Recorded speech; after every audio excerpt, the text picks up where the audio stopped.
حضرت مرزا مظہر جانے جانا فرماتے ہیں کہ بارش ہوئی تھی تازی دلی میں تازی بارش ہوئی تھی.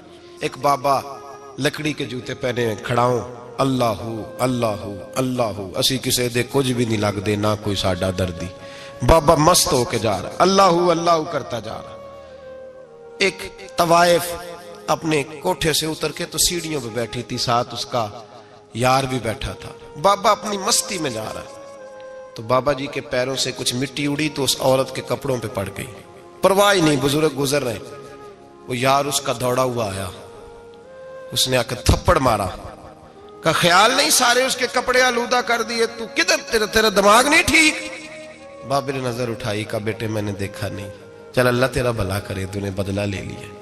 بابا جی چپ کر کے وَإِذَا خَاطَبَهُمُ الْجَاهِلُونَ قَالُوا السَّلَامَ چپ کر کے گزر گئے.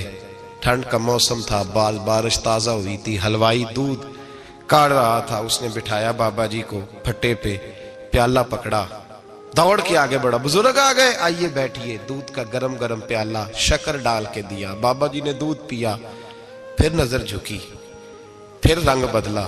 کہنے لگے مالک تو کتنا بے نیاز ہے، کہیں تھپڑ مرواتا ہے کہیں دودھ پلاتا ہے. تیری بے نیازی ہے نا، ادھر تھپڑ مروایا یہاں دودھ پلایا، تو ہی جانتا ہے تیرے رنگ کیا ہے. ابھی بابا وہیں بیٹھا تھا، دوڑے آئے پیچھے سے لوگ، شور ہوا. بابے کو دبوچ کے وہاں لے گئے جہاں اس نوجوان نے تھپڑ مارا تھا. کہا تو اللہ کا بندہ ہے، اللہ کے بندے بد دعا تو نہیں دیتے. ہوا کیا؟ کہا تو نے بد دعا دی ہے؟ کہا نہیں دی، بات بتاؤ. کہنے لگے اس نے تجھے تھپڑ مارا ہے، چھت پہ چڑھا ہے، پیر پھسلا ہے، گردن کے بل گرا ہے، منکا ٹوٹ گیا، مر گیا ہے، تو نے بد دعا دی ہے. بابا جی کہنے لگے یار میں نے تو دوسرا لفظ بھی نہیں کہا، بھلا ہو کہہ کے گزرا ہوں، میں نے نہیں بد دعا دی. کہا تو نے دی ہے تبھی تو مر گیا. کہا نہیں دی.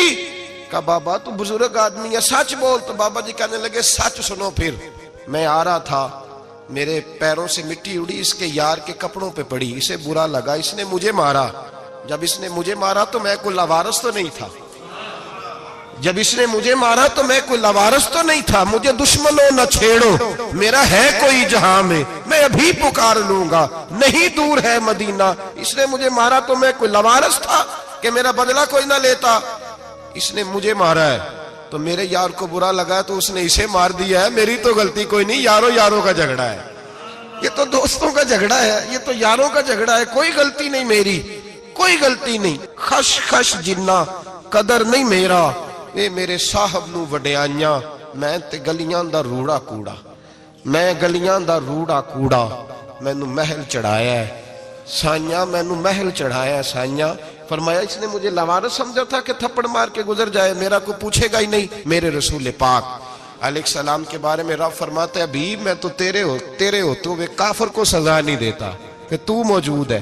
یاد رکھیں حضرت فضیل بن عیاض فرماتے ہیں ایک جوان تھا، مسجد میں آیا، لوگوں سے کہنے لگا روٹی کھلاؤ. کسی نے توجہ نہ کی. اس نے کہا میں رب بتانے والا ہوں، میری طرف دیکھو تو صحیح. کسی شخص نے خیال ہی نہ کیا. پھر اس نے کہا یار تھوڑا سوچو. نمازیوں سے کہا، اہل علاقہ سے کہا، انہوں نے کہا تیری طرح کے بڑے درویش دیکھیں. مسجد کے محراب میں وہ رب کریم کا بندہ انتقال کر گیا. جب فوت ہو گیا نا، لوگوں کا مزاج ہے، بیمار کو دوائی نہیں دیتے، جنازے پہ وقت پہ پہنچ جاتے. جب کوئی گر رہا ہوتا ہے تو سہارا کوئی نہیں دیتا، جب کوئی گر جاتا ہے ٹانگ ٹوٹ جاتی ہے تو تیمارداری کو زمانہ پہنچ جاتا ہے. اور بزرگ وہ نوجوان اللہ کا نیک بندہ مسجد کے محراب میں فوت ہو گیا. حضرت فضیل ابن عیاض کہتے ہیں امام صاحب نے اعلان کیا چندہ دو، کوئی لاوارث فوت ہو گیا، کفن دینا. چندہ کٹھا ہوا، کفن خریدا، جنازہ پڑا. عشاء کے بعد دفن کر کے آئے.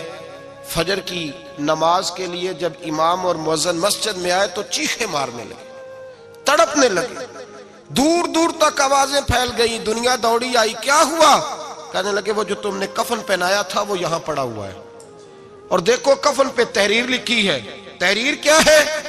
عرش کے مالک نے فرمایا میرے دوست نے روٹی مانگی تم نے دی نہیں، اس نے تمہیں میرے قریب کرنے کے لیے اپنی طرف توجہ کرائی، تم نے کی نہیں. اور میرا یار تمہارے کفن کا محتاج تھا، سنبھال کے رکھو اپنا کفن، میں نے اسے جنت کا لباس عطا فرما دیا، سنبھال کے رکھو. یہ کوئی لاوارثوں کا ٹولہ ہے؟ یاد رکھیں جو وارث والے ہیں، وارث والے ان کا رنگ اور ہے، جو ماننے والے ہیں ان کا مزاج اور ہے۔ اپنی زندگی لوارثوں کی طرح نہیں گزاریں، تھوڑا سا ادھر گیا تھا تو پھر تھوڑا سا ادھر گیا تھا تو تھوڑا سا، یہ کیا بات ہوئی، یہ کیا بات ہوئی؟ اپنے آپ کو، اپنی نسبت کو، اپنے عقیدے کو مضبوط رکھیں۔ 1 انچ کے لیے اعلیٰ حضرت فاضل بریلوی رحمت اللہ علیہ کے مکان کی دیوار گر گئی، ایک کونا مکان کا، آپ جانتے ہیں پرانی دیواریں چھوٹی ہوتی تھی اور بارشوں میں اکثر گھروں کی دیواریں گری ہوئی ہوتی تھی، ایک سائیڈ کی دیوار گر گئی تو اس کونے میں ہندوؤں کا گھر تھا۔ اب مستری صاحب رات کو آئے، ان سے بات ہوئی تو کہنے لگے سویرے کام شروع کروں گا۔ کہا 1-2 صاحب نے کہ ہندوؤں کا گھر ساتھ ہے اور وہ دشمن بھی بڑے زیادہ ہیں، تو رات کو ہی ہو جائے۔ کہنے لگا جی نہیں، میری مجبوری ہے، مزدور کہاں سے لاؤں گا، بڑے معاملات ہیں، سویرے شروع ہوگی۔ اب رات کو مولانا ظفر الدین بہاری علیہ رحمہ کہتے ہیں بچے مدرسے کے، باقی سارے لوگ، سب کو جمع کیا گیا، چونکہ اس طرف سے تھوڑا خطرہ تھا ہندوؤں کی جانب سے۔ کہا جناب یہ بڑے دشمن ہیں اسلام کے، تو اس طرح کرو کہ 2-3 بچوں کی ڈیوٹی لگائیں یا کچھ لوگوں کی یہاں رات کو پہرا دیا جائے، ٹھنڈ بھی بڑی زیادہ تھی، کھڑا ہونا بھی مشکل تھا۔ اعلیٰ حضرت رحمت اللہ علیہ عشاء کی نماز کے بعد جلدی حجرہ خاص میں تشریف لے جاتے تھے۔ اس رات جب دیکھا نا باہر شور ہو رہا ہے تو اسی طرح سر پہ ایک رومال لپیٹا تو باہر آ گئے، کہنے لگے کیا شور ہے؟ کہ حضور سردی ذرا زیادہ ہے تو یہاں کسی کی ڈیوٹی لگانی ہے پہرے کی۔ 2 منٹ خاموش رہے، پھر فرمانے لگے کوئی ضرورت نہیں، جاؤ سو جاؤ سارے جا کے، کوئی ضرورت نہیں، جاؤ اپنے اپنے گھروں کو، کوئی حاجت نہیں، پہنچ جاؤ۔ کہا حضور مہربانی کرے، وہ طے ہونے لگا تھا۔ فرمایا میری وجہ سے کیوں کوئی ساری رات بیدار رہے، جاؤ تمہیں کہا نا آرام کرو۔ لوگ سو گئے۔ صبح فجر کی نماز پڑھ کے اعلیٰ حضرت رحمت اللہ تعالی علیہ جب سیڑھیاں اتر رہے تھے رضا مسجد کی، تو وہ جس ہندو کی جانب سے زیادہ خطرہ تھا وہ سیڑھیوں پہ بیٹھا تھا، مسجد کی سیڑھیوں پہ۔ سب لوگوں کی توجہ ہو گئی، کہنے لگا مولانا میں کلمہ پڑھنے آیا ہوں، مجھے کلمہ پڑھا کے مسلمان کر دو، میں کلمہ پڑھنے آیا ہوں، مسلمان کریں۔ لوگوں کی توجہ، اعلیٰ فرمانے لگے نہیں ابھی تو انتظار کر، تھوڑی دیر کے، اچھی طرح سوچ لے، جذباتی فیصلہ نہ کر کہ تو آ رہا ہے۔ یہ کہہ کے جب 2 سیڑھیاں نیچے اترے اس کے پاس سے تو اس نے پیر تھام لیے، کہنے لگا اب ایسے تو نہ کرو، رونے لگا۔ اعلیٰ حضرت رحمت اللہ نے کلمہ پڑھایا، کچھ باتوں کی نصیحت فرمائی، تشریف لے گئے۔ گھیرنے والے گھیر کے بیٹھ گئے، کہنے لگے ہمیں بھی بتا بدلہ کیسے ہے۔ کہنے لگا دیوار گر گئی، آدھی رات کے وقت، آدھی رات تک انتظار کرتا رہا، پہرے دار کوئی نہیں، تو 2 تلواریں لے کر جب میں ان کے مکان کی جانب بڑھا، میں نے کہا آج گردن کاٹوں گا اور کاٹ کر کے نکلوں گا۔ کہتا ہے جب میں قریب آیا تو 2 شیر کھڑے تھے، اوپر سے پلٹ کے آیا تو پھر کھڑے تھے، ادھر سے پلٹ کے آیا تو پھر کھڑے تھے۔ فرماتے ہیں میں 2 گھنٹے کے بعد آیا تو پھر پلٹ کے کھڑے تھے، میں پھر 1 گھنٹے کے بعد آیا، سحری کا وقت ہو گیا تو پھر پلٹ کے کھڑے تھے، اب میں ڈر کے بھاگا۔ کہتے ہیں فاضل بریلوی نے اپنی کھڑکی سے منہ باہر نکالا، کہنے لگے اور کتنا تجربہ کرے گا، مجھے تو لاوارث سمجھتا ہے، لاوارث ہوں میں، اور کتنا تجربہ کرے گا، بس کر مان جا۔ میں نے کہا حضور یہ کون ہے، مجھے بتائیے تو صحیح یہ کون ہے۔ تو کہنے لگے میں نے ساری زندگی رسول اللہ کی عظمت کا دفاع کیا ہے، ساری زندگی غوث اعظم کے نعرے لگائے ہیں، ابھی تو یہ مدد صرف غوث پاک جیلانی کی بھیجی ہوئی ہے، ابھی تو غوث اعظم کی بھیجی ہوئی مدد ہے، مولا علی ابھی پیچھے ہیں، 2 جہاں کے محبوب ابھی اس سے پیچھے ہیں، وہ تو ابھی پیچھے ہیں، پیچھے کھڑے ہیں کہ ضرورت پڑی تو ہم بھی تیار بیٹھے ہیں۔ او بھائی آج رواج ہو گیا، رواج، میں نے 2-4 دن پہلے بھی کہا تھا، لوگ کہتے ہیں نہیں کوئی نہیں ضرورت، سامنے سارا کچھ نظر آ رہا ہے۔ او خدا کے بندو یاد رکھو، نسبت ہے بڑی چیز، جانے تگو دو میں، اگر کسی کو نسبت میسر آ گئی نا، نسبت، خالی دامن ہی مل گیا، تیرے ہاتھ میں کچھ ہے تو ہونی چاہیے نا، خالی دامن ہی تجھے کسی کا میسر آ گیا تو بچ گیا۔ اپنی نسبتوں کی حفاظت کریں، ان کو مضبوط کریں، ان پر محنت کریں، ان پر توجہ رکھیں۔ یہ نسبت جو ہوتی ہے نا، نسبت، یہ دیکھیں نا ایک گتا ہے، عام کتاب کو لگا ہوا ہے تو جہاں مرضی رکھ دو، اس کی کوئی قدر نہیں، لیکن جو گتا قرآن مجید کو لگ گیا ہے اس کو بغیر وضو چھونا جائز ہے۔ ایک پٹھے پہ اینٹ بنی ہے جو باتھ روم میں لگ گئی، وہاں بغیر جوتے کے جایا نہیں جا سکتا، اور جو مسجد میں لگ گئی وہاں جوتے پہن کے جایا نہیں جا سکتا. یہ نسبت ہے بڑی چیز. اگر میسر آئے نصیب ہو اپنی نسبت کو مضبوط کر کے رکھا کریں, اس کی جولانی کا مظاہرہ کیا کریں. اس نسبت میں روز توانائی آنی چاہیے. میں آپ کو بڑی ذمہ داری کے ساتھ ایک بات بتاتا ہوں تجربے کی. ہمیں جتنا کسی نے آ کے کہا ہے نا نسبت کے خلاف, ہماری نسبت اس سے زیادہ مضبوط ہوئی. ہمیں جتنا کسی نے آ کے کہا ہے نا جی آپ کو کیا ملا, آپ کو کیا ملا, تو ہم نے اتنا کہا یار جیسے جیسے تو کہتا جاتا ہے ہماری تو نسبت میں اضافہ ہوتا جاتا ہے, ہمارا تو مزاج بدلتا جاتا ہے. روز ایک نیا پردہ کھلتا ہے, روز ایک نیا رنگ واضح ہوتا ہے, روز ایک نئی توانائی. ابھی تھوڑے دن کی بات ہے, ایک مولانا شرف الدین صاحب ہے, مفتی صاحب, میرے حضرت صاحب کے مرید ہوئے. مفتی تھے, عالم آدمی تھے, سرکار تاج الشریعہ, ہمارے شیخ سے بیعت کی. اب ہمارے حضرت صاحب کا اس وقت حال وہی ہے وَرَأَيْتَ النَّاسَ يَدْخُلُونَ فِي دِينِ اللَّهِ أَفْوَاجًا. اب فوجوں کی فوجیں لوگ آتے ہیں. ہم نے دیکھا ہے صرف خالی مرید ہونے والے بار سینکڑوں کی تعداد میں ہزاروں لوگ بیٹھے ہیں کہ صرف بیعت اتنا کہہ دیں ہم نے قبول کیا. اس عالم میں, اور جہاں حضرت صاحب کا اعلان ہو جائے کہ تشریف لا رہے ہیں, وہاں لاکھوں کا مجمع جمع ہو جاتا ہے اور ایک جھلک دیکھنے کو لوگ ترستے رہتے ہیں. یہ کیفیت ہم نے دیکھی. وہ دور گزر گیا. کبھی ایسا بھی ہوتا تھا ایک میں ہوتا تھا, ایک تو ہوتا تھا, اور تیسری تنہائی ہوتی تھی. وہ دور بیت جاتا ہے, وہ لمحے کسی کسی کو نصیب آتے ہیں. حضرت کا وہ مولانا شرف الدین صاحب کہتے ہیں مرید ہوا, تو مرید ہوا مجمع میں, رسی حضرت پھینکتے ہیں یا چادر پھینکتے ہیں تو پکڑ کے مرید ہوا, تو ساتھ ساتھ اور چادریں باندھی تھی, لوگوں نے پکڑی ہوئی تھی.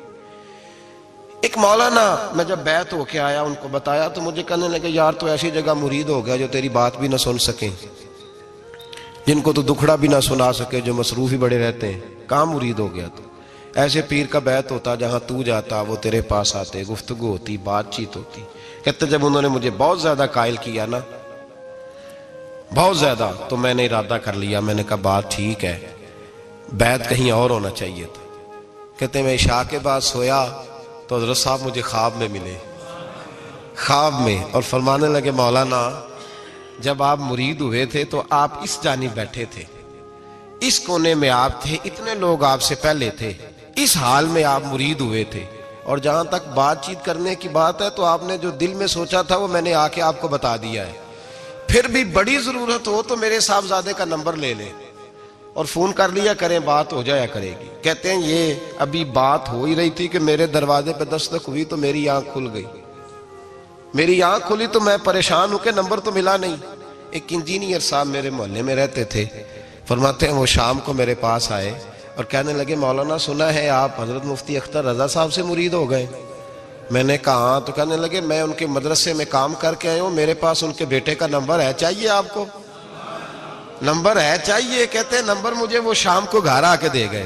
اب جب میں آستانہ نور پہ بریلی شریف ملنے کے لیے حاضر ہوا تو میرے دل میں خیال آیا, جب میں اندر گیا نا تو میرے دل میں خیال آیا حضور خواب جو آئی تھی اتنی بھی جلدی کیا ہے, ذرا ٹھہر جائیے, آپ ملے جو تھے تو صاحب نمبر بھی دے ہی جاتے. میرے دل میں خیال آیا تو السلام علیکم کے بعد حضرت کہنے لگے مولانا مجھے تو جلدی کوئی نہیں تھی, آپ کے دروازے پہ دستک ہو گئی تھی, مجھے تو کوئی جلدی نہیں تھی, آپ کا دروازہ بجنے لگا تھا, مجھے تو جلدی کوئی نہیں تھی لوٹنے کی. ہر مشکل دی کنجی یارو ہاتھ مرداں دے آئی, اور مرد نظر کرے جس ویلے مشکل رہے نہ کائی.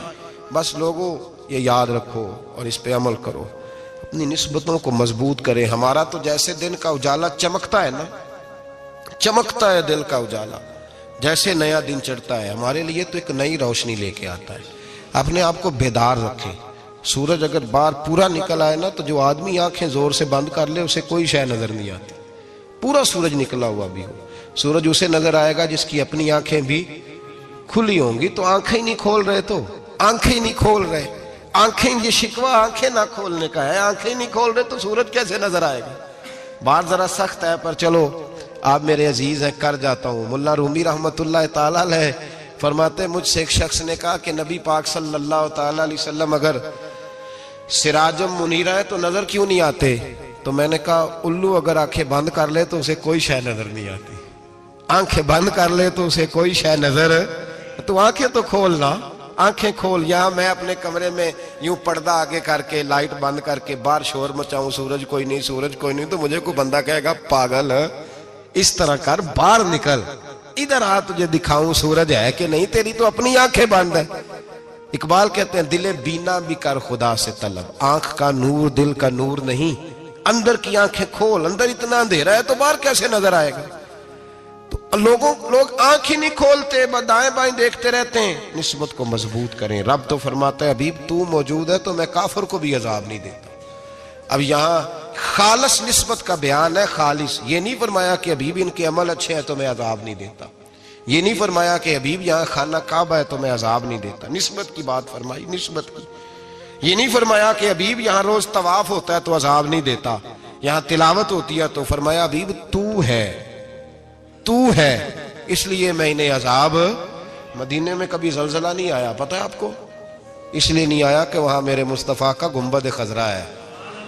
کوئی فصل وہ بیجتے نہیں، کوئی فصل بوتے نہیں، وہ کوئی فصل بھی، لیکن دنیا کی ہر شے آپ کو مدینے میں ملتی ہے۔ جو سب سے اچھا پھل کھانا چاہے اسے مدینے میں جا کے ملتا ہے، اس لیے کہ وہاں گنبد خضرا کی ہریالی موجود ہے۔ دنیا کی ہر نعمت ملتی ہے اس لیے کہ گنبد خضرا جو موجود ہے۔ تو بھائی یہ نسبتوں کی بار ہے، نسبتوں کی۔ پرانی امتوں میں جب کوئی گناہ کرتا تھا تو دروازے پہ لکھا ہوتا تھا سویرے، میرے حبیب نے دعا فرمائی مولا یہ میرے ہیں انہیں رسوا نہ کرنا، اے اللہ میرے ہیں انہیں رسوا نہ کرنا۔ تو میرے بھائی سن لو اور یاد رکھ لو، لاکھوں پاپ بھی لوگ کر کے آئیں، سویرے منہ دھو کے نکل آئیں تو عرش کا مالک رسوا نہیں کرتا، بلکہ کہتا ہے تو میرے دامن میں چھپ جا، اندر جا کے جہاں گناہ کیا ہے وہاں جا کے دل سے سچی توبہ کر لے، میں قیامت میں بھی کسی کو نہیں بتاؤں گا کہ تو نے گناہ کیا ہے۔ تو برکت کس کی ہے؟ رسول پاک کی۔ یہ برکت کس کی ہے؟ حبیب دو عالم کی صلی اللہ۔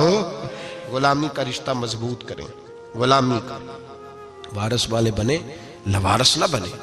لوارثوں جیسی زندگی نہ گزارے، جہاں مرضی چلے گئے، جہاں مرضی چھٹیاں کار ہے، جتنے مرضی ٹائم بتا ہے، جو مرضی طبیعت میں آیا کرتے پھرے، پتہ ہی کوئی نہیں، حال ہی کوئی نہیں، یہ کوئی کیفیت نہیں ہے کوئی بھی۔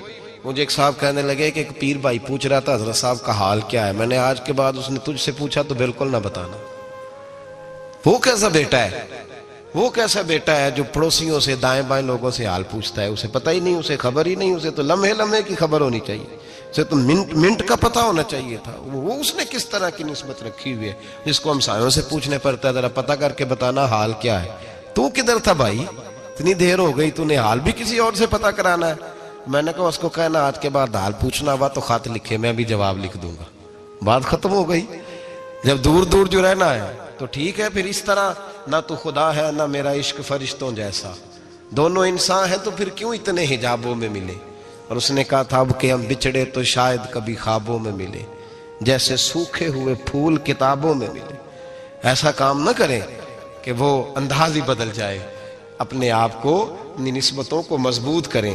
اللہ تبارک و تعالیٰ سے دعا اور التجا ہے کہ اللہ کریم ہمیں نسبتوں کی مضبوطی عطا فرمائے، اور اللہ تبارک و تعالیٰ ہمیں یہ توفیق دے کہ ہم سمجھ جائیں اس بات کو کہ اصل بات ہے کیا، اور اصل کی مضبوطی کتنی ضروری ہے، اصل تک پہنچنا کتنا ضروری ہے۔ اور یہ بھی یاد رکھیں، اماں جب ناراض ہوتی ہے نا، جب اماں ناراض ہوتی ہے تو کہتی ہے بس نکل جاتا، فٹافٹ نکل جاتا، دوڑ جا، کوئی تعلق نہیں۔ ابا بھی کہتا ہے آج آیا تو ٹانگیں توڑ دوں گا، حال ہی کوئی نہیں۔ اور وہی بیٹا جا کے 2 منٹ پیروں میں بیٹھتا ہے، کہتا ہے اماں تجھے پتہ ہی نہیں میں کتنی ٹینشن میں تھا۔ تو وہی اماں باہر نکل کے پہلے بڑھ کے مار رہی ہوتی ہے حد کر دوں گی، پھر وہی اماں کہتی ہے بڑا پریشان ہے بیچارہ۔ یہ کیفیت ہے، اپنے آپ کو صحیح کریں، اپنی نسبتوں کو مضبوط کریں، احکامات پہ عمل کریں، محبوب کی غلامی تگڑی کریں۔ یہ جو سستیاں ہیں، کوتاہیاں، ان کو دور کریں۔ زندگی کا لطف آتا ہی تب ہے جب آپ پورے طور پر اپنے آپ کو چاقو چوبند کرتے ہیں۔ اگر تھوڑا کر لیا، تھوڑا چھوڑ دیا، 1 پڑھ لی، 3 رہ گئیں، 3 پڑھ لیں، 2 رہ گئیں، یہ لطف نہیں ہے، یہ ذائقہ نہیں۔ اپنے آپ کو مضبوط کریں اور پورا مضبوط کریں، پوری اپنے اندر جو ہے وہ جولانی نسبت کی پیدا کریں۔ بس یہ دعا کریں اللہ جب تک زندہ رکھے غلامی میں رکھے، اور مارے تو غلاموں جیسی موت عطا فرمائے۔